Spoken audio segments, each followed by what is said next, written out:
Financial audit ये लफ्ज़ सुनते ही जहन में अक्सर बड़ी बड़ी किताबें, कैलकुलेटर और बहुत ही संजीदा किस्म के लोग आते हैं। आज हम इसी फाइनेंशियल ऑडिट के अमल को ज़रा खोल कर देखेंगे। ये दरअसल एक तफ्तीश की तरह है जो किसी भी कंपनी की माली सेहत की तस्दीक करती है और सरमायाकारों को एतमाद देती है। तो एक ऑडिटर असल में करता क्या है? क्या उसका काम सिर्फ गलतियां और फ्रॉड पकड़ना है? नहीं, हकीकत इससे कहीं ज्यादा गहरी है। ये एक तफ्तीशी अमल जरूर है, लेकिन इसका मकसद सजा देना नहीं बल्कि एतमाद कायम करना है। आइए इसमें गहराई से उतरते हैं। अच्छा, तो इस पूरी तफ्तीश को हमने 5 हिस्सों में बांटा है। पहले मरहले में देखेंगे कि केस को लिया कैसे जाता है, फिर हिकमत अमली क्या होती है, यानी खतरात कैसे ढूंढे जाते हैं। उसके बाद असल फील्ड वर्क की बारी आती है, सबूत इकट्ठे करना।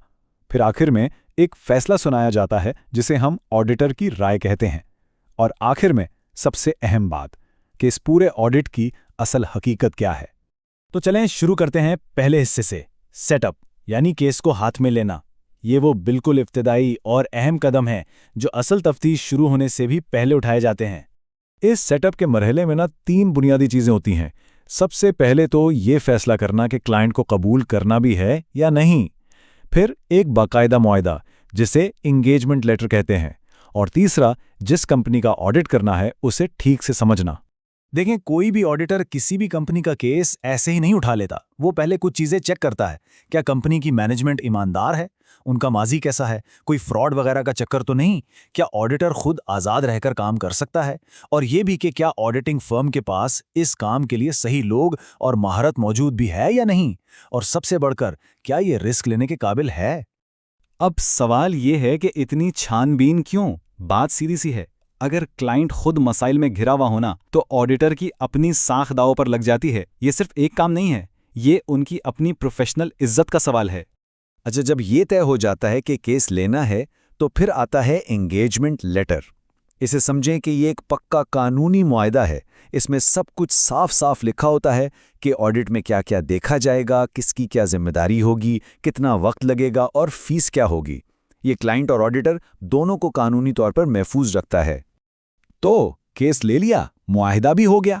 अब शुरू होती है असल प्लानिंग, यानी हिस्सा 2, हिकमत अमली, खतरात को तलाश करना। ये बिल्कुल वैसा ही है जैसे कोई जासूस केस की प्रोफाइलिंग करता है ताकि पता चले कि गड़बड़ कहाँ मिल सकती है। ऑडिट में बुनियादी तौर पर 3 किस्म के रिस्क देखे जाते हैं। पहला है इनहेरेंट रिस्क, यानी वो खतरा जो बिजनेस की नेचर में ही शामिल है। जैसे अगर ज्वेलरी का कारोबार है तो चोरी का रिस्क तो होगा ही। दूसरा है कंट्रोल रिस्क। ये रिस्क तब होता है जब कंपनी के अपने अंदरूनी सिस्टम कमजोर हों। मिसाल के तौर पर कोई भी शख्स बगैर किसी मंजूरी के पेमेंट कर सकता है। और तीसरा है डिटेक्शन रिस्क। ये खुद ऑडिटर का रिस्क है कि कहीं ऐसा ना हो कि उसके अपने तरीके किसी गलती को पकड़ ही ना पाएं। अंदरूनी कंट्रोल्स का फर्क समझना बहुत जरूरी है। जरा सोचें, एक ऐसी कंपनी जहां एक ही बंदा इनवॉइस बना रहा है, वही पैसे वसूल कर रहा है और वही खाते में एंट्री भी कर रहा है। यहां फ्रॉड का कितना ज्यादा खतरा है। अब इसके मुकाबले में एक ऐसी कंपनी देखें जहां ये सारे काम अलग अलग लोग कर रहे हैं।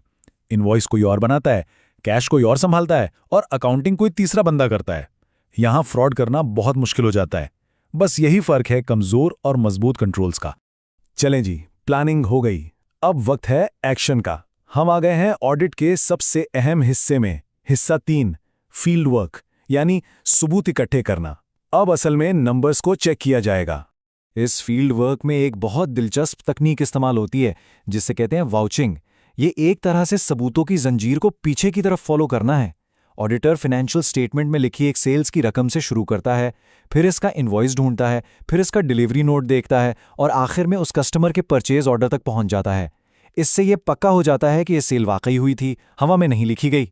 वाउचिंग के अलावा भी ऑडिटर के पास कई तरीके होते हैं, जैसे ट्रांजैक्शंस की गहराई में जांच पड़ताल करना, कंपनी के असासों जैसे कि गाड़ी या मशीनरी को खुद जाकर देखना जिसे वेरिफिकेशन कहते हैं, बैंक या किसी दूसरे इदारे से बराह रास्त मालूमात लेना यानी एक्सटर्नल कंफर्मेशन, और हाँ, कंपनी के किए गए हिसाब किताब को खुद दोबारा से कैलकुलेट करना कि कहीं कोई रियाजी की गलती तो नहीं। और एक बात याद रखने वाली है, हर सबूत की अहमियत एक जैसी नहीं होती। जो सबूत बाहर से यानी किसी तीसरे फरीक से मिलता है, जैसे बैंक से मिलने वाली स्टेटमेंट, वो कंपनी के अपने बनाए हुए कागजात से कहीं ज्यादा मजबूत और काबिल एतमाद माना जाता है।